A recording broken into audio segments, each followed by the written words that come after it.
Bien, bonjour à tous. Alors, je voudrais essayer aujourd'hui de vous faire un certain nombre de réflexions qui seront nécessairement un petit peu rapides, puisque nous avons consacré plus de temps que je ne le pensais initialement à certains aspects liés à la sémantique des espèces naturelles. Et donc, ce que je vous dirai sur l'aspect qu'on peut considérer comme relevant de la démarche a posteriori de la réflexion sera nécessairement très, très schématique. Ce pourquoi, comme je vous l'ai dit, l'an prochain, en fait, je poursuivrai les leçons de cette année en donnant un petit peu plus d'amplitude, d'une part, donc à ce qui concerne les aspects relevant des sciences empiriques, notamment de tous les problèmes qui se posent dans le domaine de la philosophie de la biologie, mais je voudrais aussi étendre la réflexion à d'autres questions qui relèvent plus de l'anthropologie et qui me conduiront ensuite à aborder un petit peu plus précisément aussi, que je n'ai eu le loisir de le faire dans le cours de cette année, tous les aspects vraiment épistémologiques de la réflexion, n'est-ce pas? Étant entendu que dans mon esprit, parler de métaphysique des espèces naturelles, selon la démarche que je me fixe, c'est-à-dire envisager que nous puissions parvenir à une connaissance métaphysique des espèces naturelles, cela n'implique pas uniquement, n'est-ce pas, que nous essayons d'aborder le problème du statut, des propriétés ou des entités, n'est-ce pas, que ce concept d'espèce naturelle sur le plan métaphysique, à proprement parler, soulèverait, n'est-ce pas? À quoi font référence non, aussi les espèces naturelles en termes de questions sémantiques sur la question de savoir de quelle nature sont les classifications que nous opérons. Est-ce que ce sont des classifications qui sont les nôtres, ou bien est-ce qu'elles renvoient bel et bien à un certain nombre d'entités réelles dans la nature, n'est-ce pas? Bon, ça, ce sont les aspects sur lesquels j'ai beaucoup insisté parce qu'ils me paraissent absolument nécessaires sur le plan de l'enquête métaphysique préalable, au moins ne serait-ce qu'au sens thérapeutique où j'entends l'enquête métaphysique, n'est-ce pas? C'est-à-dire nous efforcer dans un premier temps de vraiment éclaircir nos idées, éviter toutes les confusions qui peuvent être liées tout simplement à une absence de distinction lexicale, grammaticale, logique que lorsque nous abordons ces questions. Et j'espère que, au moins, le travail mené nous aura aidé à déblayer, si j'ose dire, le terrain. Mais loin de moi, évidemment, l'idée que, ce faisant, nous aurions tout d'abord donné exactement toute l'ampleur nécessaire au statut métaphysique à proprement parler des espèces naturelles, s'agissant donc, je le répète, de leur existence, du type de propriété, au fond, que ces entités recouvrent, ou s'agissant encore de la question de savoir si vraiment nous avons les moyens de dire que les espèces naturelles relèvent de quelque chose qu'on pourrait appeler des essences, relèvent éventuellement aussi de certaines caractéristiques particulières qu'auraient ces essences. Je vais un petit peu plus en parler aujourd'hui. C'est évidemment une question tout à fait importante qui devra certainement engager des réflexions ultérieures. Et je répète, le troisième aspect que je n'ai pas abordé cette année et qui me tient évidemment à cœur, c'est évidemment la question de savoir si, étant entendu que nous parvenons à déterminer un peu mieux quelle est la nature des espèces naturelles, n'est-ce pas? Comment est-ce que nous nous y prenons pour véritablement pouvoir dire que nous avons un accès épistémique tout à fait justifié à ces entités. Comme vous le savez, je définis la connaissance métaphysique aussi selon une certaine conception de la connaissance comme enquête, enquête qui suppose par exemple que nous accordions plus d'importance que ce n'est peut-être le cas dans d'autres conceptions, non seulement à des procédures par exemple de déduction ou de généralisation, mais aussi à des procédures abductives, que nous fassions une part plus belle aussi à tout ce qui relève éventuellement des aspects faillibles de notre connaissance.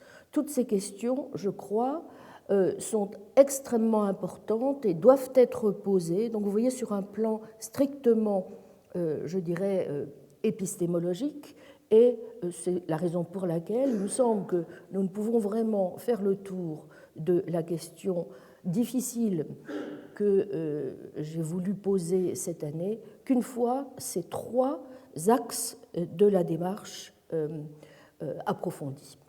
Voilà ce que je souhaitais vous dire. Donc, pour ceux d'entre vous qui auront la patience de me suivre l'an prochain, c'est un petit peu aussi déjà l'annonce du programme des festivités, si j'ose dire.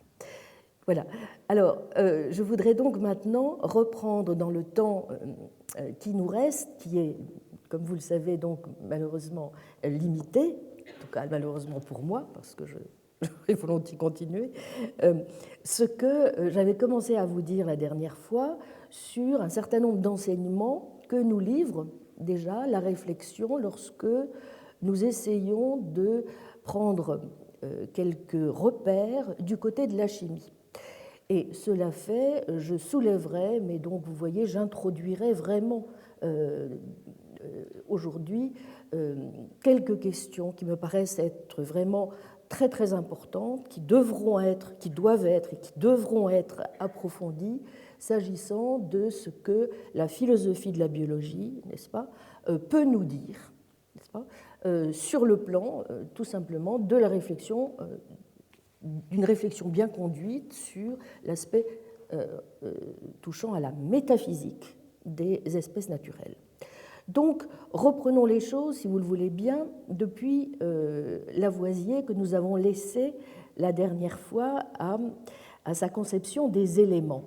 Je vous avais dit que, au fond, philosophiquement, n'est-ce pas, il ne s'agit pas de refaire l'histoire des sciences, naturellement, il s'agit de reprendre ces textes à la lumière des réflexions qui sont les nôtres, et parmi celles-ci, une fois encore, la question est de savoir si, en suivant le postulat émis par des auteurs comme Kripke et Putnam, on peut considérer, au fond, que le terme même que met en place Lavoisier d'oxygène, d'abord, premièrement, est quelque chose qu'il met en place de façon révolutionnaire, n'est-ce pas? C'est-à-dire en introduisant vraiment dans l'histoire même des sciences quelque chose comme une révolution, point sur lequel, vous le savez, cela a été maintenant bien documenté, c'est sans doute moins exact que dans l'imagerie populaire, on continue encore parfois à le dire, n'est-ce pas? Et deuxièmement, c'est à supposer que nous accordions à Lavoisier le fait qu'il ait vraiment introduit, d'une certaine façon, le terme, le concept d'oxygène. Est-ce que, ce faisant, il parle de la même chose que ce à quoi, n'est-ce pas, le terme lui-même fait référence? Bon, et c'est tout le problème que nous avions évoqué à partir de la théorie causale de la référence de Putnam, l'idée de Putnam étant de dire, n'est-ce pas, que quelles que soient au fond les modifications qui interviennent, les changements conceptuels qui interviennent dans l'histoire des sciences, n'est-ce pas, il y a bien une sorte de stabilité de la référence, n'est-ce pas, qui explique qu'au fond, nous puissions parler, entre guillemets, de la même chose, même si cette chose à laquelle nous faisons référence, n'est-ce pas, nous avons découvert à son sujet qu'elle recouvre évidemment des propriétés tout à fait différentes de celles auxquelles nous pouvions penser, n'est-ce pas. L'eau est H2O, ce n'est pas quelque chose que nous savons depuis la nuit des temps, n'est-ce pas? Bon. Alors, s'agissant en particulier, je vais y revenir de certains termes d'espèces. Peut-être que la situation si vous voulez, sur la signification philosophique de ces changements conceptuels est peut-être différente. Ce n'est peut-être pas la même chose lorsque nous avons un terme comme oxygène ou lorsque nous avons un terme comme cuivre, soufre ou fer, n'est-ce pas, qui étaient des termes, au fond, auxquels les anciens déjà songeaient, n'est-ce pas? Bon. Donc, peut-être que là aussi, il faut introduire une distinction à ce niveau-là. Bon, en tout cas, si nous ne maintenons pas, vous voyez, philosophiquement, le problème est le suivant, si nous ne donnons pas raison jusqu'à un certain point à la thèse de Putnam, n'est-ce pas, l'idée donc d'une certaine stabilité de la référence en dépit des variations historiques du concept lui-même, des changements conceptuels qui peuvent être donc révolutionnaires, qui peuvent être introduits dans l'histoire des sciences. Il y a même un deuxième problème très aigu qui se pose, c'est qu'à ce moment-là, on n'a même pas la possibilité de dire, ce qui est pourtant le cas au vu de ce que la science a permis de comprendre par après, n'est-ce pas, que Lavoisier, sur certains points, s'est trompé, n'est-ce pas? On ne peut même pas parler d'erreur d'une certaine façon, vous voyez, si on ne peut pas tabler sur le fait qu'il y a au moins certains points de stabilité à partir desquels le discours de Lavoisier se pose. Bien, alors ça c'était là les deux premières remarques importantes sur le plan philosophique qui évidemment doivent alimenter notre réflexion. Et j'avais commencé à vous montrer dans un deuxième temps qu'il était assez facile de montrer en fait que le caractère révolutionnaire de Lavoisier n'est pas en un sens contestable, à condition évidemment qu'on replace aussi tout son travail dans le contexte de l'époque, de ses relations avec ses autres collègues, qu'on voit aussi, et la lecture que nous avions faite du début du traité montrait à quel point l'influence de Condillac, n'est-ce pas, intervenait dans sa manière même de procéder. Et le fait de dire ça est déjà une manière de dire qu'au fond, l'approche de Lavoisier elle-même, en un sens, elle est presque plus philosophique, pourrait-on dire, qu'à proprement parler scientifique, puisqu'il s'appuie beaucoup sur la méthode condillacienne, pas, aussi bien sur la conception condillacienne des idées, des relations entre les signes du langage et les idées, pour, au fond, ouvrir un traité dont on peut se demander, au fond, mais pourquoi il éprouve le besoin d'avoir recours à ce type de méthode. Bien, donc ça c'est le premier point, et je vous avais dit, mais je relirai le petit passage tout à l'heure, peut-être de Meyerson, qu'en ce sens, ceci vient déjà alimenter plutôt la thèse, voyez-vous, d'une forme de continuité dans l'histoire de la théorie des éléments, d'une certaine façon, dans l'histoire des sciences, plus que cela ne vient conforter l'hypothèse de saut ou de révolution ou de changement de paradigme révolutionnaire à la Kuhn, n'est-ce pas? Bon, donc, évidemment, c'est sans doute aussi parce que ma lecture de l'histoire des sciences est très profondément inspirée aussi d'une lecture réaliste et plutôt continuiste à la Meyerson que je suis tentée par cette approche. Je le reconnais bien volontiers, mais je pense qu'une analyse attentive des textes, alimentée par l'étude du contexte, de l'histoire, comme ce qu'a fait Bernadette Bensaud, va plutôt, n'est-ce pas, dans ce sens. Bien. Alors, l'autre question, évidemment, qui nous intéresse sur le plan conceptuel et théorique, s'agissant de savoir, au fond, à quoi Lavoisier, c'est le troisième point, n'est-ce pas, fait véritablement référence lorsqu'il parle du concept d'élément. Bon, vous voyez, l'une des questions que nous nous posons dans le cadre d'une réflexion sur la sémantique des termes d'espèce, c'est celle de savoir si ces termes, au fond, nous parvenons à les circonscrire de manière parfaitement analytique, c'est-à-dire en regardant simplement ce qu'ils définissent, vous voyez, ou bien si cette définition en termes d'une analyse conceptuelle est quelque chose qui suppose à un moment donné l'intervention d'une démarche empirique ou a posteriori. Bon. Donc, si on applique cette question à la démarche de Lavoisier, il est clair qu'il est très très difficile de dire qu'il s'agisse jusqu'au bout, n'est-ce pas, d'une définition purement conceptuelle ou analytique, dans la mesure justement, comme je l'ai dit, où au fond il s'appuie déjà sur toute une série d'hypothèses relatives, par exemple, à la composition des substances, vous voyez, ou relatives à certaines théories qui sont déjà dans les esprits à l'époque. Il s'appuie trop là-dessous pour qu'on puisse dire qu'ils partent, comment dirais-je, complètement à neuf et procèdent à une analyse définitionnelle en bonne et due forme. Bien. Donc, est-ce à dire, deuxième point, que sa démarche soit plutôt une démarche qu'on pourrait qualifier d'empirique? À certains égards, c'est juste aussi.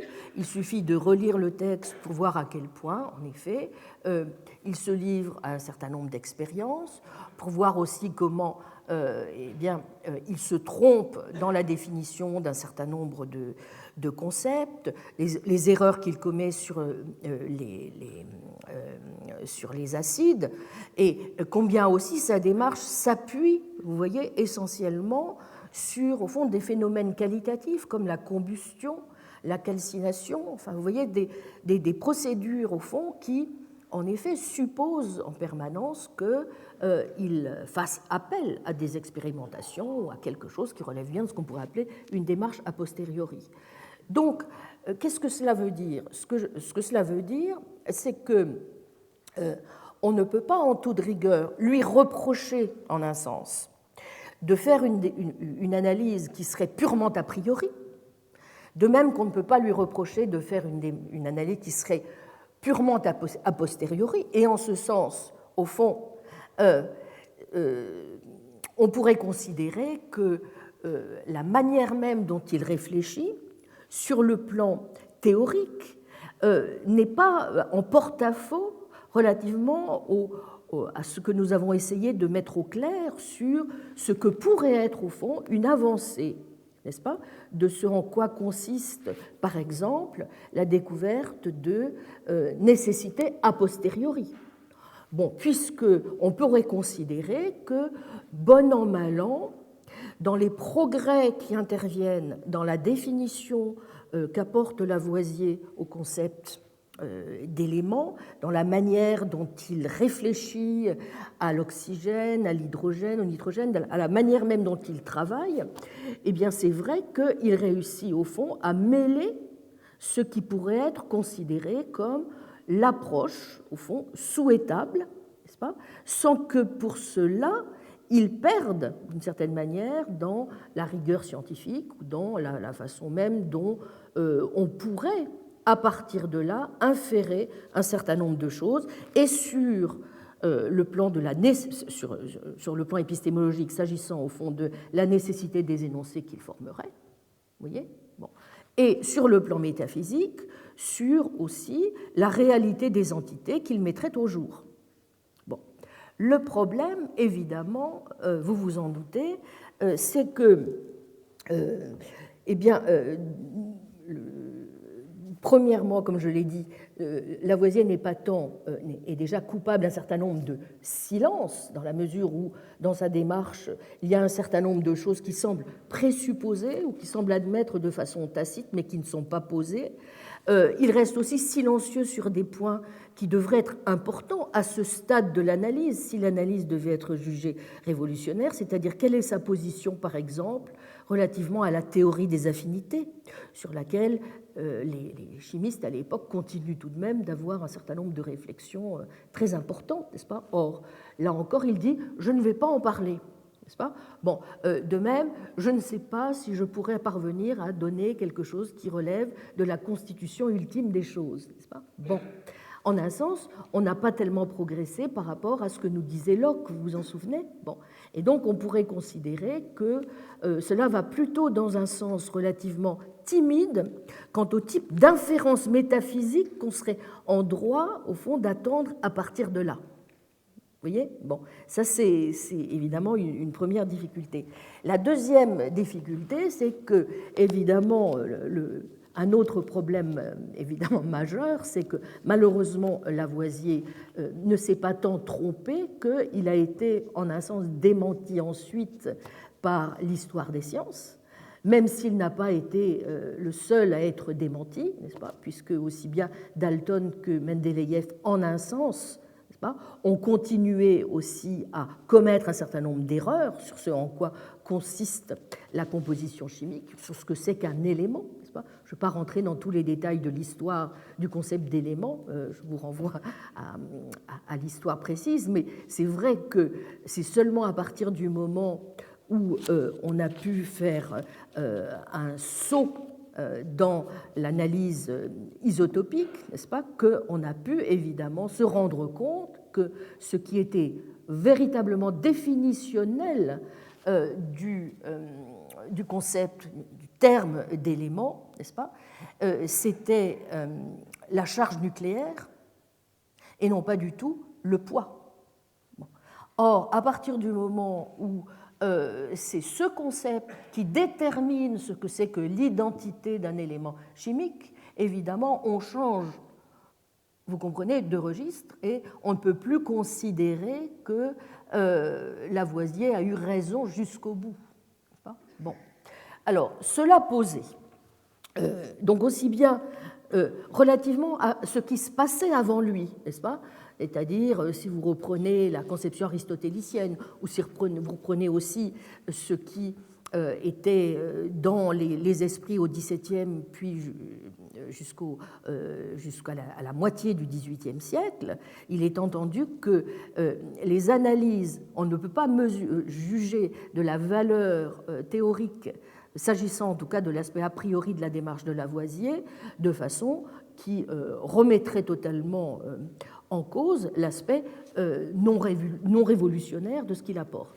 Mais s'agissant de ce qui s'est passé ensuite, après lui, c'est vrai qu'en un sens, il n'a pas fait, peut-on dire, moins mal que d'autres, n'est-ce pas? Le problème, puisque les progrès qui ont été introduits, même si évidemment on peut considérer que la table périodique est un progrès considérable, n'est-ce pas? Mais il n'empêche que tant que nous n'en sommes pas à la définition des isotopes, on peut considérer qu'il y a, au fond, aussi bien avant qu'après lui, quelque chose qui relève davantage d'une continuité que d'une véritable révolution dans le terme, dans le concept même d'éléments chimiques ou de ce qui est, si vous voulez, définitionnel de ce qui constitue un élément. Bon, alors, bon, donc ça c'est le premier point. Alors, la question ensuite, évidemment, qu'il faut poser, c'est à supposer donc que nous admettions le principe selon lequel Lavoisier n'a pas été celui qui a révolutionné le terme, le concept d'élément, et que des changements conceptuels de taille, n'est-ce pas, se sont produits. Est-ce que l'on peut considérer, premièrement, n'est-ce pas, que, au fond, l'hypothèse de la stabilité de la référence sur laquelle s'appuie Putnam est donc nulle et non avenue, vous voyez, puisque, de fait, on peut considérer que la définition de la dernière théorie à partir de l'analyse isotopique est la bonne, n'est-ce pas, puisque c'est elle qui donne, semble-t-il, ce qui est définitionnel sur le plan métaphysique, quasiment, vous voyez, la charge nucléaire, ce qui est définitionnel de l'élément. Donc si c'est le cas, est-ce que, et c'est l'hypothèse par exemple que suggère quelqu'un comme Joseph Laporte, est-ce qu'on doit considérer à ce moment-là que si on reprend les choses sur le plan des différentes modifications qui sont intervenues dans l'histoire des sciences, au fond, on a eu affaire à ce que Laporte appelle des décisions, vous voyez, conventionnelles, dans chacun des cas, qui ont été liées, au fond, aux intérêts que pouvaient avoir les scientifiques à telle ou telle époque. J'ai indiqué qu'en s'agissant de Lavoisier, on pouvait considérer qu'il s'intéressait surtout aux aspects qualitatifs des phénomènes, par exemple, vous voyez, et que cela expliquerait, au fond, pourquoi sa décision serait allée dans un sens que dans un autre. Vous voyez que si on dit cela, c'est très important sur le plan théorique et philosophique, parce que ça revient à dire que, d'une certaine manière, la signification des termes théoriques relève ou est réductible à, jusqu'à un certain point, sa définition historique ou sociologique. Est-ce que vous voyez? C'est-à-dire que c'est la sociologie des sciences ou l'histoire des sciences qui, en un sens, permet de dire un peu plus clairement ce qui s'est passé s'agissant de ce que recouvre tel ou tel terme ou tel concept.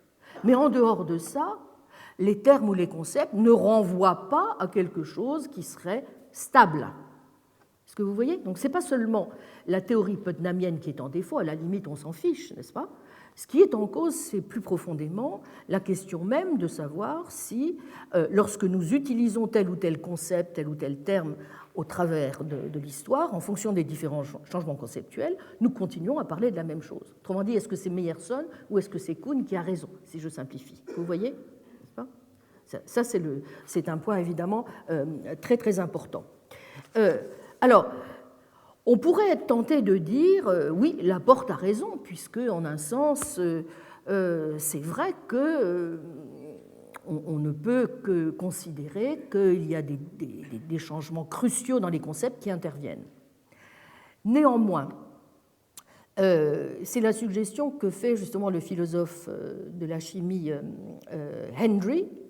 Il dit, c'est vrai que jusqu'à un certain point, on peut considérer que Joseph Laporte a raison, mais il faut certainement nuancer cette appréciation qui est la sienne pour deux raisons.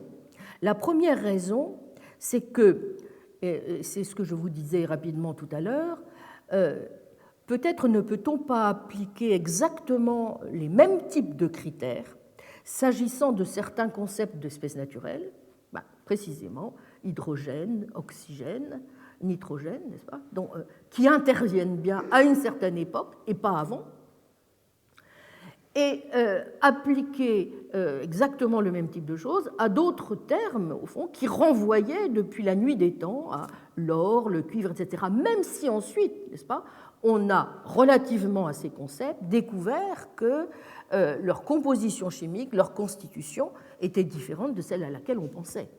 Vous voyez? Autrement dit, est-ce que dans le cas de l'eau, du fer, de l'or, on a exactement affaire au même type de termes ou de concepts que dans le cas d'oxygène, de nitrogène, d'hydrogène? Donc peut-être faut-il, là encore, nuancer le point. On a l'impression que s'agissant, vous voyez, en tout cas de l'or, du fer, Putnam a raison, n'est-ce pas? C'est-à-dire que c'est exact que même si c'est seulement à partir d'une certaine époque que l'on découvre que l'eau c'est H2O, n'est-ce pas, ou que l'or a le nombre atomique 79, n'est-ce pas, sauf à accréditer l'idée selon laquelle les expériences de pensée ou les situations contrefactuelles pourraient aller à l'encontre d'une certaine manière de ce que nous enseigne l'histoire des sciences, ce qui malgré tout semble assez peu plausible, n'est-ce pas, et intellectuellement assez peu satisfaisant, sans doute faut-il parier sur une certaine stabilité de la référence.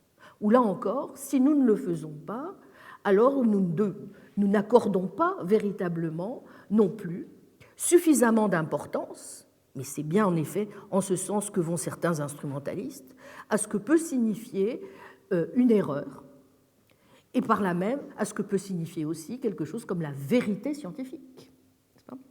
Bon.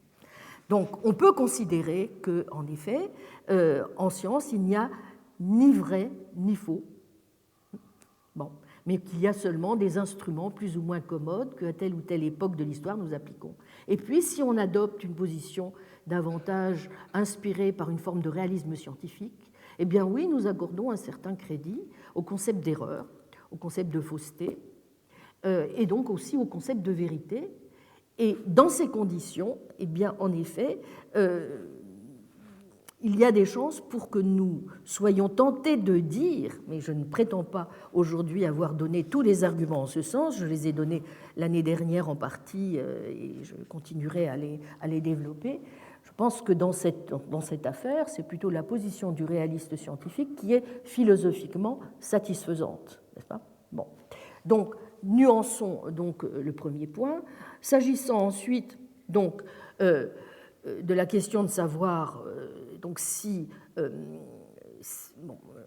Lavoisier a découvert quelque chose ou s'il a juste décidé de quelque chose, découverte, décision, peut-être est-ce que s'agissant des types voyez, d'espèces naturelles auxquelles nous avons affaire, la leçon à tirer est un peu différente. Bien. Ceci, je pense, nous permet peut-être in fine très rapidement de dire quelques mots sur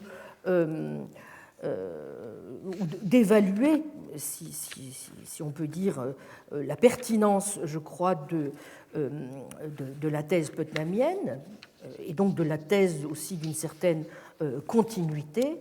Je pense que, au fond, si nous nous disons que, en un sens, le projet que l'histoire de la chimie a pu mettre au jour, d'une sorte de progression dans la pensée, si du moins nous considérons que ce à quoi nous sommes parvenus, c'est à une meilleure vision des choses que ce que Aristote pouvait en donner, ou à ce que Lavoisier, ou à ce que Dalton, ou même à ce que Mendeleïev pouvait en donner, alors c'est vrai que nous pouvons aussi envisager, vous voyez, la situation qui serait que le projet lui-même aurait très bien pu ne pas réussir. Bon. Or, il a réussi, dans un sens. Bon. Et donc, le fait même que nous soyons tombés à un moment donné sur ce qui semble bien être quelque chose, quand même, comme une hypothèse valide, semble bien aller dans le sens que cela renvoie à une hypothèse qu'on pourrait dire substantielle et pas seulement nominale, et donc à quelque chose qui ne relève pas simplement d'une décision conventionnelle, mais bien d'une forme de découverte de ce à quoi nos termes d'espèce renvoient. Si c'est le cas, je pense que, s'agissant en particulier du reste de la chimie, mais je développerai ces points encore l'année prochaine, et je prendrai aussi le cas de la botanique. Il y a aussi toute une série d'analyses extrêmement intéressantes à faire à partir de la botanique, n'est-ce pas ? Il me semble qu'on ne peut pas mener jusqu'au bout l'hypothèse conventionnaliste et instrumentaliste de Laporte. Je crois qu'il faut être beaucoup plus nuancé dans ce qu'elle montre. Je crois aussi que ce que montre justement la complexité et la subtilité de la démarche de Lavoisier, en dépit de ses insuffisances, c'est qu'il est vraisemblable aussi que si l'on veut, sur le plan épistémologique, si vous voulez réfléchir de façon intéressante à la manière dont nous pouvons accéder à la connaissance de ce en quoi consistent précisément certaines espèces naturelles, il me semble que ce qu'il montre très bien, c'est que nous ne pouvons certainement pas nous livrer à une analyse qui serait purement a priori, qui serait simplement définitionnelle. N'est-ce pas ? Alors, même si on considère qu'il s'appuie sur un certain nombre d'hypothèses liées à l'histoire, liées aux travaux qui sont menés à cette époque, oui, et pourquoi pas, n'est-ce pas ? Cela enrichit aussi sa réflexion. De même, le fait qu'il enrichisse son analyse au simple plan de l'analyse conceptuelle, vous voyez, de la théorie condillacienne, est aussi peut-être quelque chose dont il faut peut-être tenir davantage compte lorsque précisément nous essayons de réfléchir à ce qu'est la bonne méthode exploratoire sur le plan épistémologique, sur le plan de l'accès aux entités auxquelles nous pouvons parvenir. N'est-ce pas ? Donc, ensuite, le fait même qu'on puisse aussi considérer qu'il applique avec sérieux tout ce qui peut relever de la démarche a posteriori appliquée, n'est-ce pas ? En dépit, là encore, évidemment, des imperfections de la méthode, en dépit des erreurs patentes qui seront ensuite relevées sur ces expériences, cela montre en tout cas qu'il est aussi tout à fait conscient du fait qu'on ne peut pas parvenir à une analyse correcte ou qui nous permet à un moment donné de tabler sur de quoi nous parlons au juste quand nous faisons référence à un certain nombre de termes, si nous ne faisons pas appel à ce type de démarche. Et ce type de démarche, je crois que ce qui est aussi intéressant, c'est le troisième point, vous voyez, c'est que non seulement il n'interdit pas de considérer que certains des énoncés qu'il fait ont bien une forme de nécessité a posteriori, n'est-ce pas ?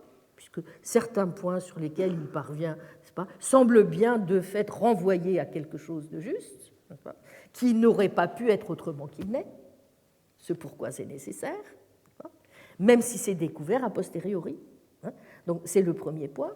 Et le deuxième point, cela montre aussi que peut-être que pour parvenir à ce type d'accès épistémique, on n'est pas simplement obligé de concevoir la méthode scientifique elle-même comme une méthode qui doit se fonder uniquement sur le principe de la généralisation et du succès prédictif. Vous voyez ? Alors évidemment, l'idée sur laquelle s'appuient des auteurs comme Joseph Laporte, c'est bien celle-là, c'est l'idée aussi sur laquelle la plupart des instrumentalistes qui refusent, n'est-ce pas, l'option du nécessaire recours à quelque forme métaphysique que ce soit d'espèce ou à quelque forme que ce soit d'essentialisme. Ça consiste à dire, mais au fond, on ne peut pas le démontrer. Et il suffit que nous appuyions, vous vous souvenez, c'est ce que j'avais dit qui était justement la position, par exemple, que prend Asa Wigforss quand elle dit qu'on n'a pas besoin de quitter simplement le modèle descriptiviste en ayant recours à l'analyse des termes conceptuels, des termes d'espèces naturelles calqués sur la théorie kripkeenne des noms propres, par exemple, puisque, au fond, ce qu'on attend d'une théorie scientifique, c'est qu'elle nous permette, vous voyez, d'être utile, de prédire, de nous montrer que ça marche, d'être opérationnellement, si j'ose dire, intéressante. Bon, je crois que peut-être que la façon dont, si ce que j'ai essayé de dégager des analyses sur le cas Lavoisier très rapidement évoqué, montre que peut-être que nous avons besoin aussi, y compris si nous voulons tout simplement donner crédit sur le plan épistémologique à notre démarche elle-même, nous avons besoin de recourir à d'autres choses qu'à des entreprises de prédiction ou de généralisation. Nous devons faire une part plus belle, évidemment, aux hypothèses, voire à l'imagination, n'est-ce pas ? Voire peut-être aux erreurs. Après tout, nous apprenons aussi de nos préjugés et de nos erreurs dans les sciences, en les corrigeant, en falsifiant un certain nombre de choses, et pas seulement en vérifiant. Donc cela nous renseigne aussi déjà sur la manière dont nous aurions intérêt à nous soucier davantage, n'est-ce pas, du type de modèle auquel nous faisons référence pour parvenir à une véritable connaissance métaphysique des espèces naturelles. Voilà ce que je voulais dire sur, très schématiquement, j'en excuse, mais je reviendrai, donc vous voyez, plus en détail sur ces points, mais je crois que déjà ça nous permet de voir, je pense déjà un peu comment, sur un cas très limité, j'en conviens, on peut, au fond, essayer de voir dans quelle mesure certains modèles explicatifs, au fond, cadrent mieux que d'autres. Bon. Et là, en la circonstance, j'ai essayé de dire que, contrairement à ce que l'on dit souvent, les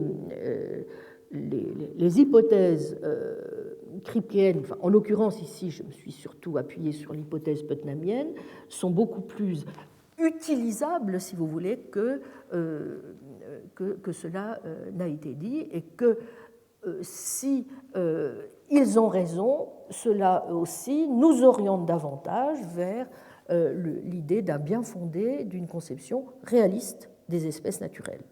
Étant entendu que pour le moment, je n'ai pas la prétention, bien sûr, d'avoir dégagé tous les arguments nécessaires pour conforter cette hypothèse.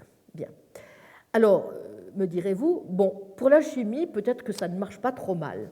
Mais si nous passons maintenant à la biologie, c'est une autre histoire. Alors, si vous voulez, nous allons essayer de voir justement pourquoi c'est apparemment une toute autre histoire. Bon. Vous vous souvenez que, en tout cas, c'est ce que j'ai essayé de faire dans l'examen de l'applicabilité du modèle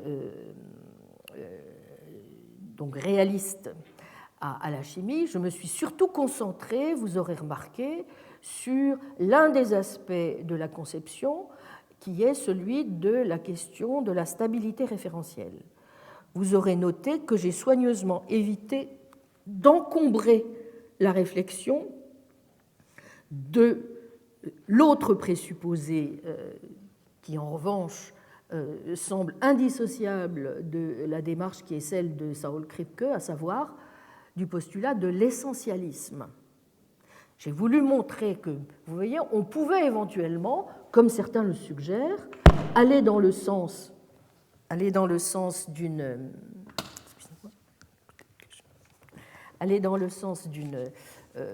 position de ce genre, au fond, montrer sa fécondité, sans entrer dans tous les tracas conceptuels et théoriques que peut poser l'adoption d'une forme d'essentialisme.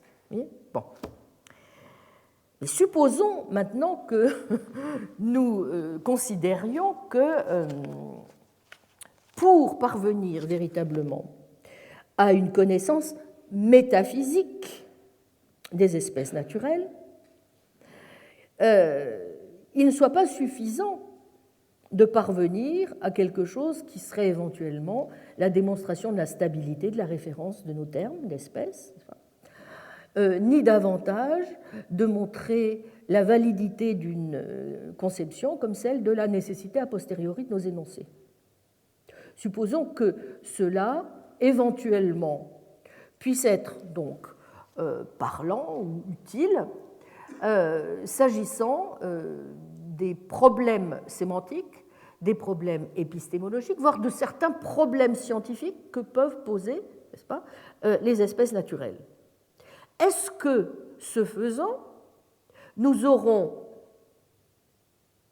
complètement déterminé ce qui est définitionnel sur le plan métaphysique d'une espèce naturelle? La raison pour laquelle je dis cela, c'est qu'évidemment, si on suit uniquement une démarche à la Kripke-Putnam, n'est-ce pas, en un sens, on peut réduire ce qui est essentiellement définitionnel de quelque chose à ce qui est métaphysiquement nécessaire. N'est-ce pas ?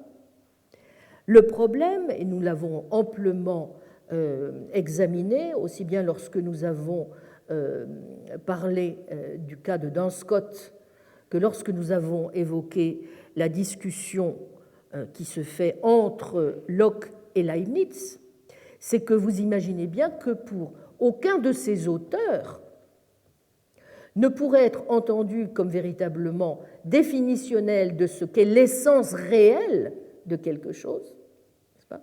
Ce qui serait seulement de cette essence métaphysiquement nécessaire. D'où l'importance pour tous ces auteurs de la distinction en particulier entre définition nominale, vous vous en souvenez, et définition réelle.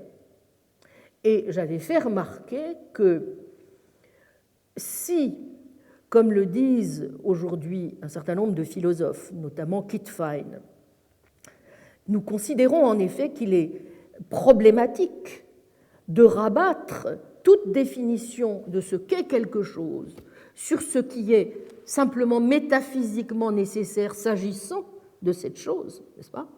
Alors nous avons certainement besoin de, si nous voulons prendre jusqu'au bout, au sérieux, la question de une réflexion métaphysique sur les espèces naturelles, de ce qui peut donner sens éventuellement au concept d'essence réelle. Et ce, d'autant plus si, plutôt qu'à Locke, c'est à Leibniz, vous vous en souvenez, que nous donnons raison. Ce qui, vous l'aurez compris aussi, je crois, est un petit peu le souhait que j'ai émis pour un certain nombre de raisons que j'ai essayé précisément, en suivant Leibniz, d'exposer.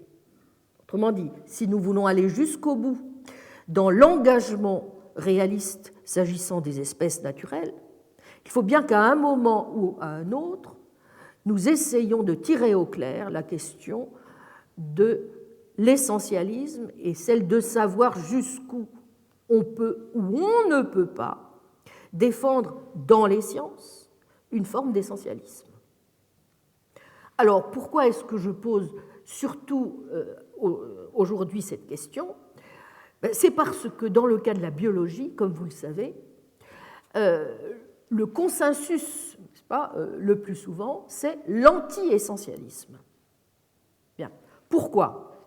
Bien justement, pour une raison qui relève de ce que j'ai appelé la première tension sur l'exemplier que je vous ai donné, n'est-ce pas? Savoir qu'il semble bien que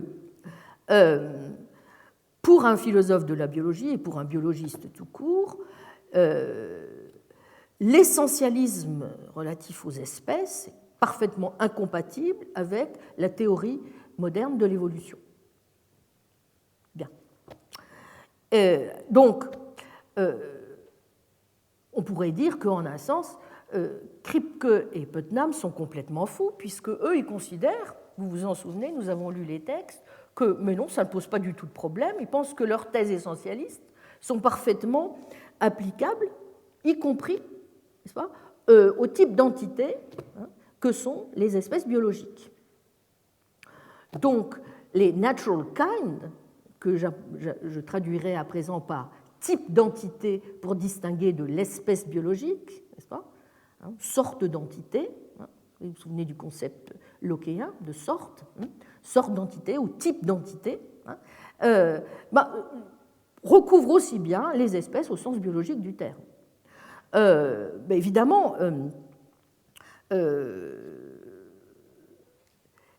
si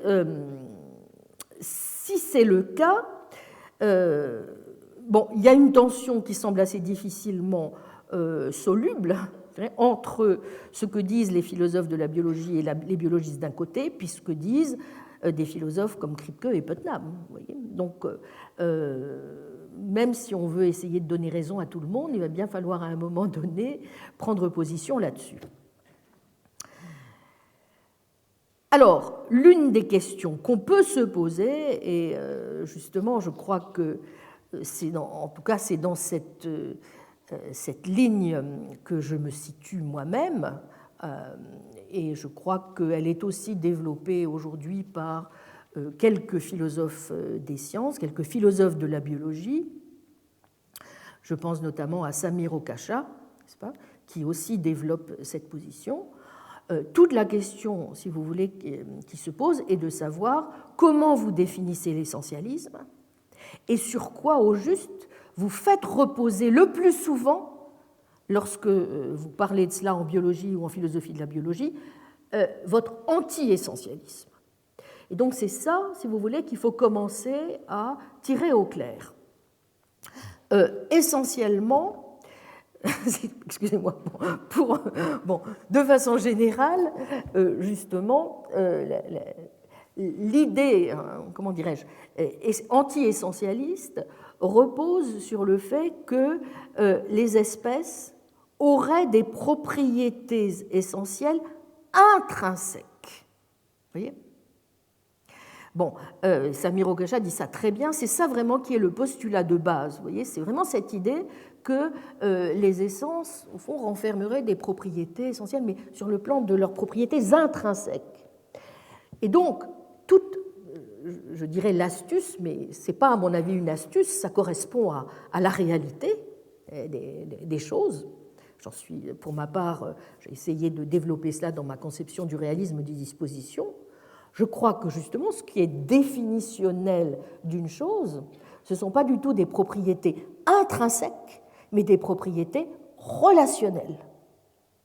Et donc, si vous redéfinissez l'essentialisme, non plus du tout en termes de propriétés intrinsèques, mais de propriétés relationnelles, il est tout à fait possible que vous puissiez rendre beaucoup moins aiguë l'attention que je viens d'indiquer, mais je vais vous expliquer évidemment pourquoi. Bon, parce qu'évidemment, si on ne parvient pas à résoudre cette tension, on est face à une situation qui est tout de même problématique, parce qu'on a le choix au fond entre trois hypothèses. Première hypothèse, au fond, c'est que Putnam et Kripke n'ont absolument aucune espèce d'idée de ce qui se passe dans les sciences. Bon. Deuxièmement, et on peut se dire que, étant eux-mêmes tous les deux des philosophes des sciences, Putnam travaille dans le département d'histoire et de philosophie des sciences, n'est pas tombé de... bon, les sciences ne lui sont pas totalement étrangères. On peut se dire qu'il y a peut-être quelque chose là d'un peu étrange malgré tout, mais certains sont prêts évidemment à aller jusqu'à soutenir cette idée. Deuxièmement, on peut considérer aussi que, au fond, c'est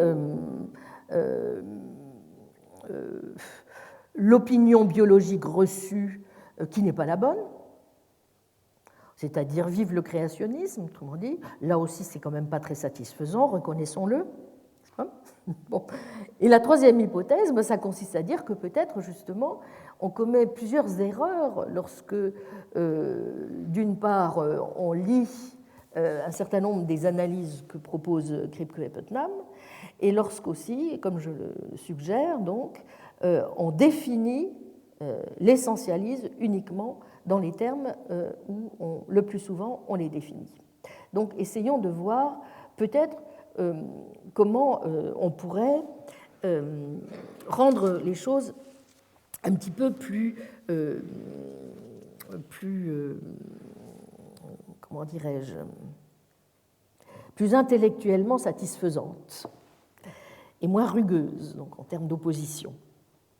Bon, maintenant, il y a du pain sur la planche, parce que c'est vrai que dans leur grande majorité, les philosophes de la biologie ont soutenu que l'essentialisme relatif aux espèces était absolument incompatible avec la théorie darwinienne et avec les pratiques taxonomiques contemporaines.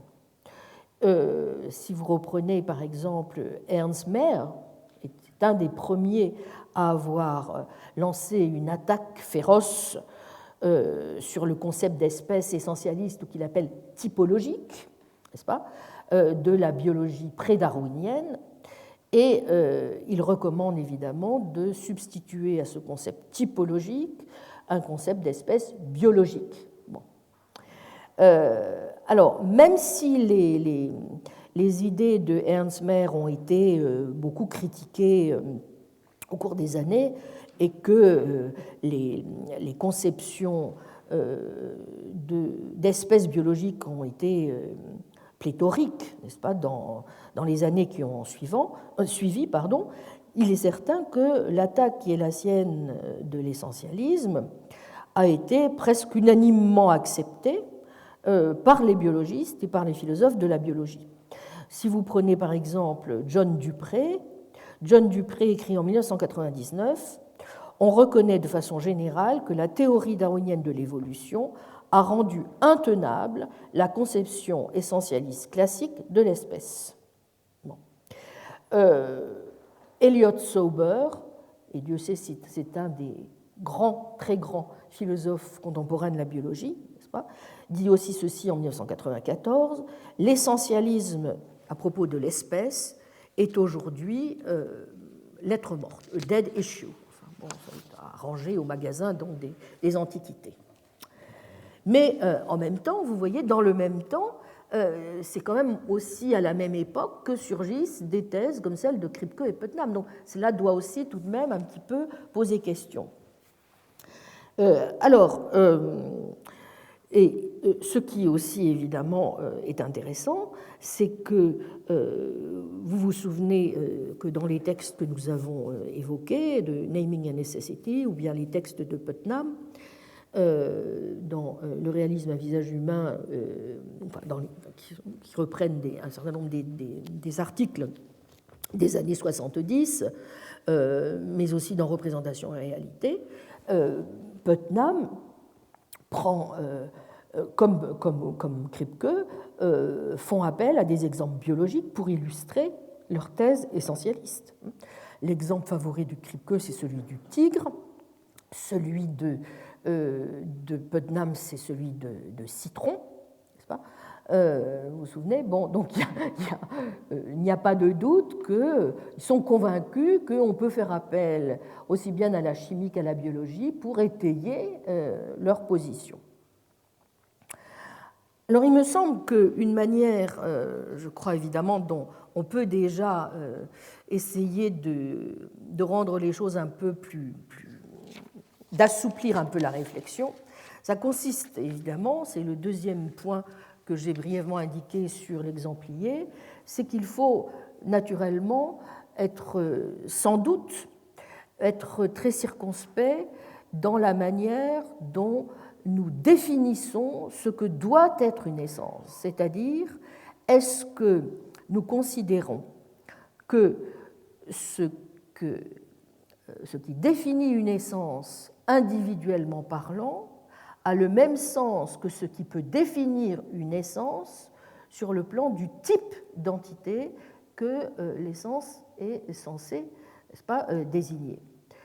Bon, de toute évidence, ce n'est pas le cas pour des raisons que nous avons déjà vues en réfléchissant justement sur la nécessaire distinction entre ce qui relève de l'essence et ce qui relève de ce qui est métaphysiquement nécessaire. Et cela veut donc bien dire, c'est le premier point qu'il faut, je crois, souligner, que aussi bien les thèses qui relèvent de l'essence relative au type d'entité que les thèses qui relèvent de l'essence s'agissant des individus ne sont pas interchangeables, sont en tout cas logiquement indépendantes l'une de l'autre. Dans le premier cas, n'est-ce pas, nous pouvons dire que, par exemple, les membres d'un groupe d'entités sont essentiellement des membres de ce groupe d'entités dans n'importe quel monde possible où ils existent, n'est-ce pas ? C'est-à-dire que ce sont dans n'importe quel monde possible nécessairement des membres de ce groupe d'entités. Mais dans le deuxième cas, là où vous pensez les choses, le terme d'essence en termes d'essence individuelle, alors il est tout à fait possible de dire que, par exemple, les membres de tel ou tel groupe d'entités sont accidentellement des membres de ce groupe. Et donc, que dans d'autres mondes possibles, n'est-ce pas, ils auraient pu être des membres de différents groupes. Autrement dit, le fait que l'essence du type d'entité, du groupe d'entités, soit quelque chose, n'est-ce pas, est tout à fait compatible avec le fait de dire que le concept même d'essence individuelle, au fond, n'aurait aucun sens. Vous pouvez parfaitement soutenir une forme d'essentialisme s'agissant du groupe d'entités, ou du type d'entité, pardon, et sans adopter nécessairement, sans que cela implique que vous adoptiez nécessairement une forme d'essentialisme relativement à l'individu. Je dis ça pour le moment, on dit il faut logiquement distinguer les deux types de définitions, Étant entendu, je le répète aussi, que je ne suis pas sûr qu'en ayant une forme d'essentialisme de type 1, nous ayons exactement tout ce dont nous ayons besoin, n'est-ce pas, pour définir ce que peut être l'essence d'une espèce. Bon, cela posé. Deuxième chose à dire, et donc, par exemple, si vous prenez un philosophe comme David Wiggins, n'est-ce pas ? David Wiggins soutient à l'évidence que la seule forme d'essentialisme, qui est très aristotélicien et lockéen, si vous voulez, que la seule forme d'essentialisme qui vaille, c'est évidemment la thèse de l'essentialisme de l'individu, c'est-à-dire que les organismes sont effectivement essentiellement des membres de l'espèce à laquelle ils appartiennent. Et donc on ne peut pas envisager de monde possible dans lequel, si vous voulez, par exemple, un être humain existerait mais ne serait pas un être humain. Donc c'est bien là quelque chose qui a trait à l'essentialisme appliqué à l'individu, ce qui n'est pas le cas, je répète, de la thèse putnamienne et de la thèse de Kripke. Bien. Puisque, par exemple, vous voyez, Putnam dit que, s'agissant du citron, si vous vous souvenez bien, en 1975, il dit que l'essence, au fond, de la citritude, ou je ne sais pas comment on pourrait dire, c'est le fait simplement que le citron a tel code génétique. Ce qui, entre parenthèses, est faux aussi, mais enfin, en tout cas, il s'appuie sur cela, n'est-ce pas, pour définir ce qui relève de l'essence de citrité, de citritude, ou ce que vous voulez. Bon. Donc, mais évidemment, cela n'a aucune espèce d'incidence sur ce qui a trait à l'essence individuelle de tel ou tel citron en particulier. Vous voyez ? Bon. Et plus particulièrement, cela veut dire que cela n'impose pas à tel ou tel citron en particulier d'avoir le code génétique, n'est-ce pas, qui est le sien. Bon. Donc, c'est un point important lorsque nous faisons un certain nombre d'énoncés sur l'essence individuelle et sur l'essence du type d'entité, nous faisons des énoncés différents. Une manière aussi de le dire, c'est de considérer que dans le premier type d'énoncé, relativement, de façon générale, vous avez besoin au fond de quoi ? Bon, d'un bon fauteuil, puis de vous livrer à des spéculations de philosophes et de métaphysiciens sans vous préoccuper de ce que la science peut vous dire, n'est-ce pas ? Bon. Autrement dit, vous pouvez vous contenter d'analyses conceptuelles a priori, et peu importe ce que vous dit la science. Dans le cas numéro 2, en revanche, n'est-ce pas, vous avez besoin évidemment de la recherche empirique, de la démarche empirique, qui viennent d'une certaine manière alimenter ce qui a déjà été mené sur le plan de l'analyse conceptuelle. Alors, il est clair que, évidemment, si on s'autorise, si j'ose dire, d'une définition de l'essentialisme uniquement dans les termes, au fond, d'une position de repli sur un certain nombre d'a priori que nous aurions, n'est-ce pas, de ce que c'est, de ce qui est définitionnel d'un individu, il y a des chances que ce que la science, ensuite, nous a appris au travers de l'histoire, n'est-ce pas, entre assez rapidement en conflit avec une telle conception de l'essentialisme. N'est-ce pas ? Bon. Toute la question est de savoir si, avec la deuxième, on s'en tire mieux. Je ne suis pas sûre, je dis tout de suite, qu'avec la deuxième, on s'en tire mieux. C'est pourquoi, à mon avis, il faut en trouver une troisième, n'est-ce pas ? Mais je n'ai pas le temps, j'aurai pas le temps aujourd'hui de le développer, mais il me semble que nous avons besoin, en effet, de revenir tout de même à une forme d'essentialisme qui ne soit pas trop squelettique, n'est-ce pas ? Qui ne réduise pas l'essence à une pure forme de nécessité, n'est-ce pas ? Et c'est évidemment quelque chose que nous ne trouverons que si nous admettons quelque chose comme des propriétés relationnelles, n'est-ce pas, des choses, n'est-ce pas, des propriétés dispositionnelles des choses, étant entendu que par ailleurs, ces propriétés dispositionnelles des choses ne suffisent pas pour nous dire ce que sont réellement les choses et ce que sont réellement les espèces, mais que nous avons aussi besoin du moins dans le système que j'essaie de développer, c'est celui-là, d'un certain nombre de lois de la nature. Bien. Parce que si nous nous contentons, une fois encore, d'une forme d'essentialisme relationnel, nous troquons, certes, un essentialisme relationnel contre un essentialisme individuel des propriétés intrinsèques qui est beaucoup moins convaincant aussi bien si on suit l'histoire de la logique que l'histoire des sciences tout court, mais en même temps, on oublie peut-être aussi toute une série de choses qui ont trait tout simplement à la composition générale du monde, à ce qu'il fait marcher, à ce qui organise le ciment des choses, n'est-ce pas ? Donc nous avons besoin, outre de certaines caractéristiques des propriétés des choses, de ce qui fait que les propriétés puissent coller les unes avec les autres de façon non arbitraire, non conventionnelle. Et pour ça, nous avons besoin aussi de lois, n'est-ce pas ? Bon, donc ça, c'est une autre partie de la question. Si nous tenons maintenant à l'examen simplement au niveau de l'espèce, vous voyez que nous avons en tout cas la nécessité de distinguer les choses. Alors, supposons un instant que nous considérions, nous prenions au sérieux le consensus anti-essentialiste. Que voit-on en effet à l'œuvre, parce que je l'ai dit plus que je ne l'ai argumenté jusqu'à présent, que voit-on en effet à l'œuvre dans ce consensus anti-essentialiste ?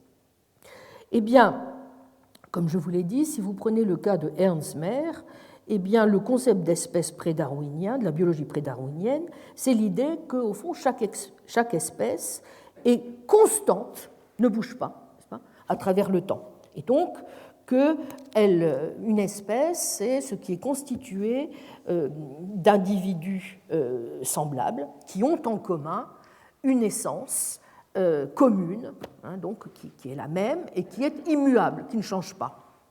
Bon, donc évidemment, si nous acceptons une telle caractérisation de l'essentialisme comme celle que propose Ernst Mayr, naturellement, cette caractérisation est à l'évidence incompatible avec la théorie de l'évolution, puisque celle-ci montre, une des choses en tout cas fondamentales que celle-ci montre, c'est que les espèces les plus communes ont évolué à partir d'un ancêtre commun et que les espèces, tout simplement, ne sont pas restées immuables, n'est-ce pas, au fil du temps, qu'elles ont changé. Alors, cela étant, c'est un point sur lequel Sauber a attiré, notamment Elliot Sauber a attiré l'attention. Si on se contentait malgré tout d'un argument de ce type, on verrait qu'en un sens, il n'est pas non plus parlant, dans la mesure où, si vous réfléchissez un petit peu à ce qui se passe en chimie, vous pouvez parfaitement considérer que l'oxygène se transmue en nitrogène, sans pour cela considérer que l'hypothèse vienne fracasser totalement l'essentialisme que vous pouvez défendre par ailleurs à propos des espèces chimiques. Bon. Donc, l'idée même d'une mutabilité des espèces, en tout cas, n'est peut-être pas un argument absolument dirimant contre l'essentialisme, et on peut se demander si cela ne s'applique pas exactement de la même manière aux espèces biologiques, aux espèces chimiques. Alors, une deuxième caractérisation de l'essentialisme est celle qui a été donnée par David Hull en particulier, et qui consiste à dire que chaque espèce se distingue par un ensemble de caractéristiques essentielles. Et donc que la possession de chaque caractère essentiel est nécessaire pour l'appartenance à l'espèce, et en même temps qu'elle est suffisante pour cette appartenance. Alors, si c'est le cas, évidemment, vous voyez que l'essentialisme dont il est question en ce sens n'est pas immédiatement réfuté par le simple fait de l'évolution. Alors, mais est-ce que c'est exact? Bien, ce n'est pas non plus une bonne manière, certainement, d'échapper à l'objection, parce que la plupart des biologistes et des philosophes de la biologie considèrent que les espèces ne sont pas du tout individuées par des caractères essentiels. Le principe d'individuation de l'espèce est à chercher ailleurs. Et les raisons invoquées sont des raisons à la fois empiriques et conceptuelles. Empiriquement, il n'est tout simplement pas vrai que les groupes d'organismes sur lesquels les biologistes travaillent, au fond, aient en commun tout un ensemble de traits morphologiques, physiologiques ou génétiques qui les distingueraient radicalement d'une espèce à l'autre. C'est vrai que le plus souvent, en tout cas pour un certain nombre de groupes d'organismes, on utilise toute une variété de critères de diagnostic pour individuer les organismes qui reposent sur la morphologie et que ces critères-là permettent parfois de distinguer de façon relativement peu ambiguë les espèces, même si dans ce cas, et c'est notamment le cas justement en botanique, il est très très difficile de mettre tous les taxonomistes d'accord sur les bonnes frontières, n'est-ce pas, entre les espèces. Il y a beaucoup de contestations donc sur cette question. Donc cette idée selon laquelle il y aurait au fond une sorte d'arbre de la vie, n'est-ce pas, qui se déploierait tout uniment est quelque chose qui est évidemment très problématique. Bref, même dans les cas non problématiques, les taxons se distinguent plus par des groupes de traits phénotypiques qui ont tendance à covarier, n'est-ce pas, plus que par des caractéristiques essentielles. Bon, donc cela signifie que même si, puisque l'autre argument invoqué, comme vous le savez, c'est l'idée selon laquelle si on s'attachait maintenant aux propriétés génétiques, la situation serait différente. Bon, mais il est tout simplement clair également que même dans ce cas, n'est-ce pas, il n'est pas vrai qu'il y ait une propriété génétique commune que auraient en commun tous les membres d'une espèce donnée et que n'auraient pas les autres espèces. Ce que l'observation empirique montre, au contraire, c'est que les membres d'espèces assez proches, de façon caractéristique, ont en commun la plus grande majorité de leurs gènes, mais au sein de chaque espèce, il y a beaucoup de variations génétiques. Donc, cela ne veut pas dire évidemment qu'on ne puisse pas trouver un nombre important de ressemblances génétiques entre les membres d'une seule et même espèce. En général, on dit que dans l'espèce humaine, la plupart d'entre nous avons 23 paires de chromosomes, que les primates qui nous sont les plus proches en ont 24. Mais il est vrai aussi, nous le savons, que nous n'avons pas tous, êtres humains, 23 paires de chromosomes et qu'il y a aussi des malformations chromosomiques, comme vous le savez, dans certains cas, toutes les maladies génétiques l'attestent. Bon. Et ce n'est pas cela qui permet de dire que, n'est-ce pas, ces personnes ne font pas partie de l'espèce humaine. Donc, évidemment, l'idée même, si vous voulez, de ressemblance génétique ne peut pas non plus être un critère satisfaisant de classification des espèces. Bon, donc, que ce soit au niveau de la morphologie, que ce soit au niveau chromosomique, au niveau génétique, les taxons, n'est-ce pas, se distinguent plutôt par toute une série de groupes de traits covariants, n'est-ce pas, plutôt que par des caractéristiques partagées. Bon. Alors, sans doute, on pourrait déjà commencer à dire ceci, c'est que les variations qui interviennent entre les membres d'une espèce, après tout, pourraient fort bien être considérées comme n'étant pas incompatibles avec un essentialisme que nous prônerions sur tel ou tel type d'entité. Du moment que, au fond, la variation en question se limite à des propriétés qui sont accidentelles, si j'ose dire, et non pas essentielles à l'appartenance au groupe d'entités en question. Vous voyez ? Bon. Le problème aussi, c'est que même si nous, au fond, nous admettons déjà cette nuance, il est clair que ce que la biologie moderne semble dire, c'est justement qu'il n'y a aucune raison de supposer que les variations intraspécifiques se limitent à des variations concernant tel ou tel ensemble accidentel de traits, et qui nous laisserait en présence d'une essence invariante commune. Bon, au contraire, ce que nous dit le darwinisme, c'est plutôt l'inverse, n'est-ce pas ? C'est-à-dire que nous devons nous attendre à de la variation relativement à tous les traits de l'organisme, qu'il s'agisse des caractères morphologiques, physiologiques ou comportementaux et génétiques. Pourquoi ? Eh bien, tout simplement parce que la variation phénotypique, donc, qui repose donc, sur les gènes, est quelque chose qui est tout simplement essentiel dans l'opération même de la sélection naturelle. Et donc, si la sélection est ce qui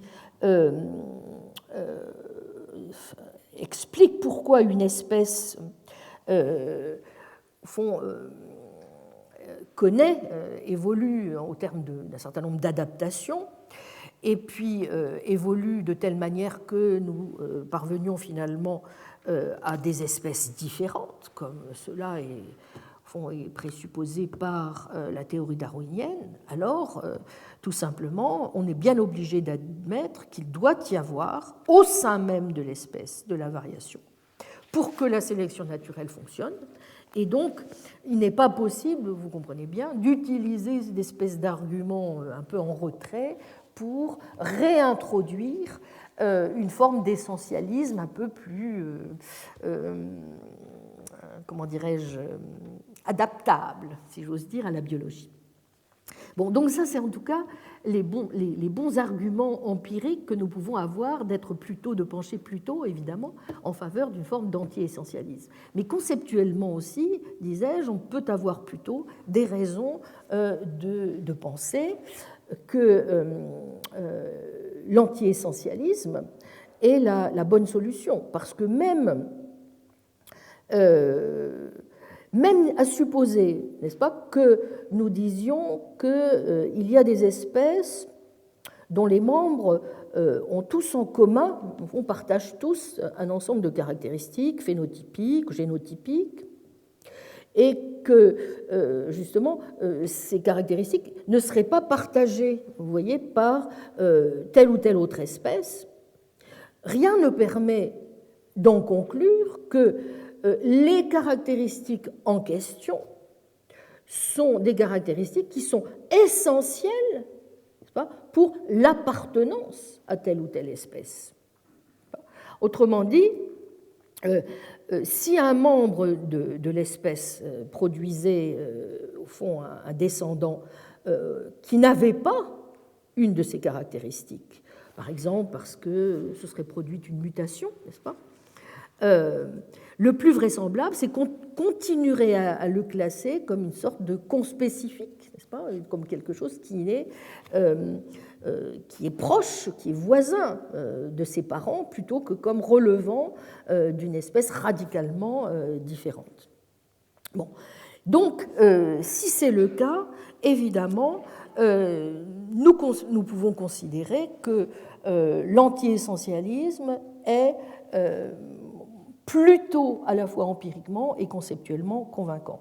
Mais si c'est le cas, alors, cela signifie-t-il que Putnam et Kripke se trompent complètement lorsqu'ils pensent que ce n'est pas vrai et qu'on peut tout à fait appliquer les choses aux espèces, y compris aux espèces biologiques? Eh bien, je crois que justement, c'est ici, et bon, comme je n'ai pas le temps d'entrer beaucoup dans les détails, je dirai rapidement ceci. Il me semble que on peut tout à fait, si on suit la plupart des principes qui sont justement proposés dans les termes des différentes classifications possibles des espèces, y compris dans la biologie contemporaine, n'est-ce pas, aussi bien en termes de la classification génétique que de la classification phylogénétique, que de la classification écologique, par exemple, on peut parfaitement considérer que ce type de classification n'exclut en rien la possibilité que ces espèces aient une essence relationnelle. Le plus souvent même, je dirais qu'elle l'implique.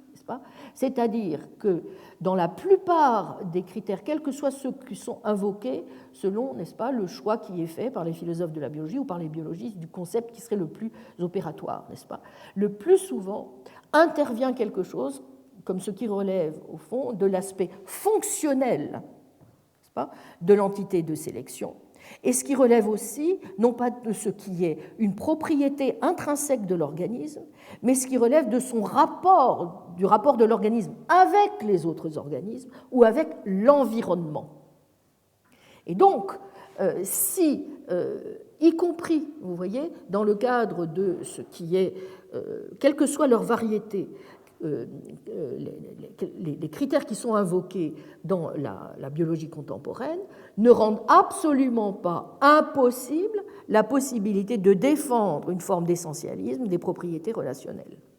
Donc je n'ai pas le temps de développer ce point, mais je tenais tout de même à terminer sur ceci aujourd'hui, parce que je ne voudrais pas donner l'impression que, en dépit des apparences, l'essentialisme se verrait une fois pour toutes rejeté par un certain nombre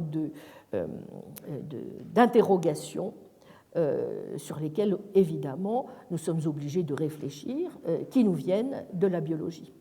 Je crois au contraire qu'il est tout à fait non seulement possible, mais presque souhaitable, si nous voulons aller jusqu'au bout d'un certain nombre d'hypothèses que font les philosophes de la biologie sur ce qui constitue des critères de classification des espèces satisfaisants, d'aller en faveur d'une forme d'essentialisme du moins minimal.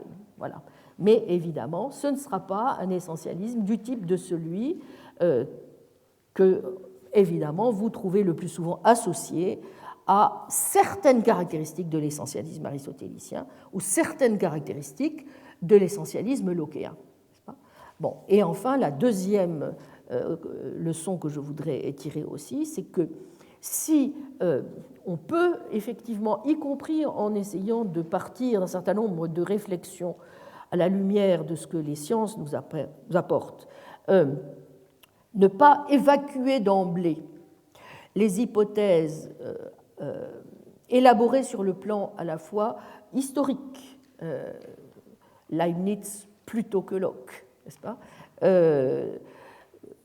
Putnam et Kripke plutôt que Kuhn, plutôt que Laporte, n'est-ce pas?